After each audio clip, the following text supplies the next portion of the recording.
Analisis mengungkapkan tanda-tanda perselisihan di internal PKC, menunjukkan bahwa Xi mengalami kekalahan total di dalam dan luar negeri. Perjuangan kebijakan internal dan internasional PKC telah menyebabkan kemerosotan ekonomi China yang cepat.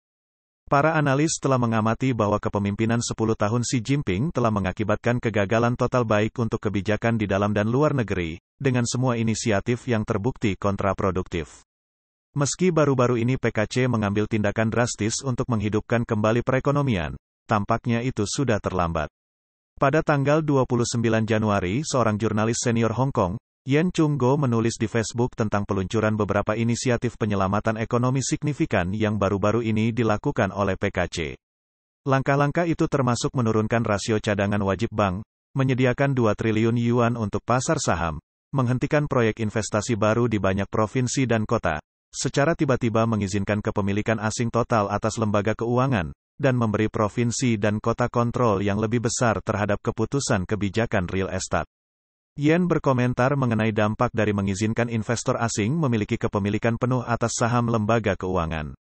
Mengingat kontrol PKC dalam sistem kediktatoran satu partai, dia mempertanyakan efektivitas nyata dari kepemilikan asing tersebut. Dia menunjukkan skenario yang tidak mungkin terjadi, di mana para investor asing dengan penuh semangat melangkah ke wilayah di mana perusahaan-perusahaan skala kecil dan menengah di sektor keuangan sedang berjuang. Menyatakan bahwa kebijakan ini lebih merupakan proyeksi gambaran palsu. Yen mengamati bahwa perubahan kebijakan ini hampir merupakan pembalikan total yang muncul secara tiba-tiba dan tidak dapat dipersiapkan dengan cepat. Hal ini menunjukkan adanya strategi prarencana di dalam Partai Komunis China yang menunggu dukungan akhir.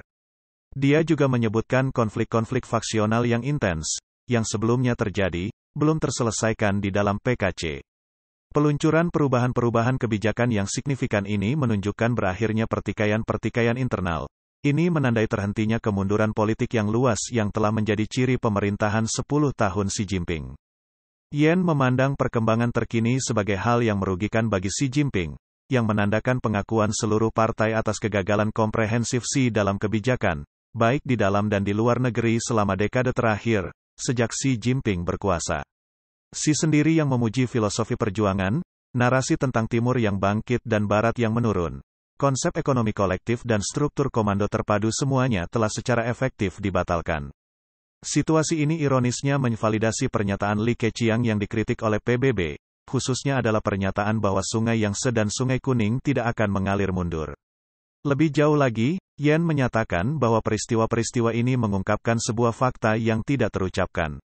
Partai Komunis China berada dalam keadaan sangat putus asa dan telah kehabisan strategi.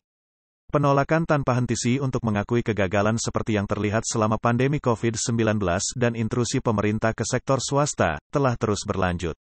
Selama 10 tahun terakhir Xi telah dengan ceroboh menghabiskan kekayaan rakyat China di bawah rezim PKC, dan hampir tidak menyisakan apapun.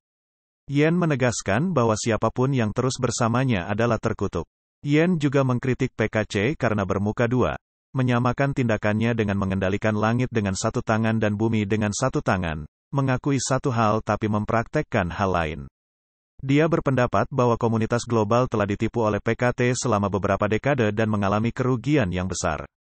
Kini dunia menyaksikan dengan penuh cemoohan, memilih untuk tidak terlibat dalam PKC dan terus melanjutkan tindakannya hingga mencapai batasnya sendiri. Dia mengidentifikasi ini sebagai penyebab masalah. Akhirnya jurnalis senior Hong Kong menyatakan bahwa PKC sekarang sedang sakit parah. Tidak ada lagi harapan untuk pulih, dan berpendapat bahwa sudah terlambat bagi partai untuk mempertimbangkan reformasi kebijakan.